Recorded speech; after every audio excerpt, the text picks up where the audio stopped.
Jemaat Tuhan Shalom, puji nama Tuhan. Berjumpa lagi dengan kami dari Gereja Kristen Nasrani Philadelphia, menyapa Bapak Ibu dengan saudara semua di dalam sukacita dan ucapan syukur di dalam Yesus Kristus. Izinkan saya untuk menyampaikan renungan firman Tuhan singkat sebelum kita memulai hari kita. Dan kita akan merenungkan firman Tuhan dengan judul Inti Berita Injil.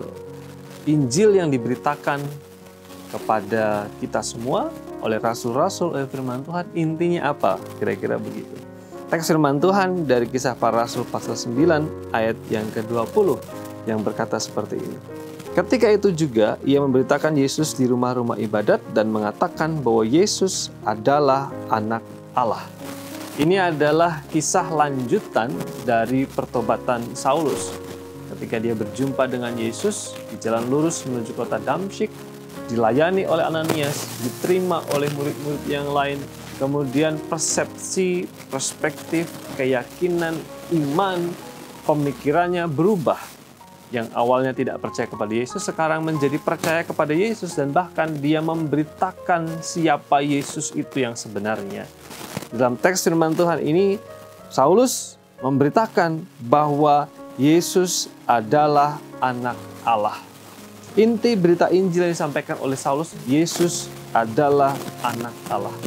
Istilah anak Allah tentu merupakan istilah yang tidak bisa dipahami atau dimaknai atau dimengerti secara letterloh atau literal. Karena ini merupakan istilah. Tentu saja tidak bisa dipahami ketika kita mendengar kata anak Allah, kita langsung berpikir berarti ada ibu Allah. Atau berarti Allah punya anak. Tentu tidak, ini adalah istilah khas di dalam Alkitab yang berkaitan dengan konsep orang berpikir pada waktu itu. Tentu ketika bicara tentang anak Allah, tidak bisa dimengerti seperti itu.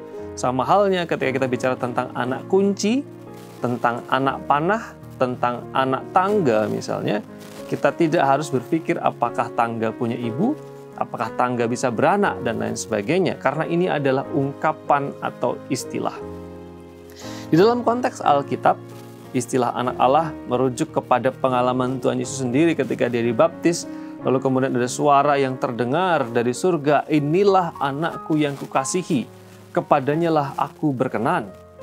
Istilah ini juga dikaitkan dengan sebutan yang diberikan kepada Tuhan Yesus karena apa yang dia kerjakan. Dia punya kuasa adikodrati, dia punya kuasa untuk melakukan hal-hal yang tidak bisa dilakukan oleh kekuatan atau kuasa manusia pada umumnya. Tetapi juga istilah ini dikaitkan dengan apa yang disampaikan Tuhan Yesus sendiri ketika dia berkata, "Aku dan Bapakku adalah satu." Istilah anak Allah dimengerti atau dipahami Yesus Kristus satu hakikat, satu natur, satu keberadaan dengan Allah sendiri. Yesus Kristus punya kuasa, otoritas, kesejajaran dengan Allah sendiri. Karena Tuhan Yesus mengatakan aku dan Bapa adalah satu. Dia adalah Allah itu sendiri.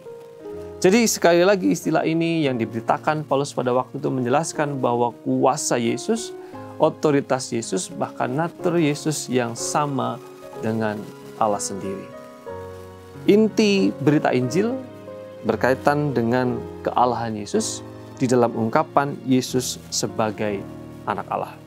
Kiranya firman Tuhan ini menolong kita, menguatkan kita, membuat kita semakin yakin untuk percaya kepada Yesus sang anak Allah itu. Kita berdoa. Terima kasih untuk rahmat dan kemurahan-Mu, sukacita kami meluap ketika mendengar sabda dari firman Tuhan. Berkat-Mu, anugerah-Mu, kasih-Mu atas jemaat semua dimanapun mereka berada dalam setiap aktivitas di sepanjang hari ini. Dalam nama Yesus kami berdoa. Amin.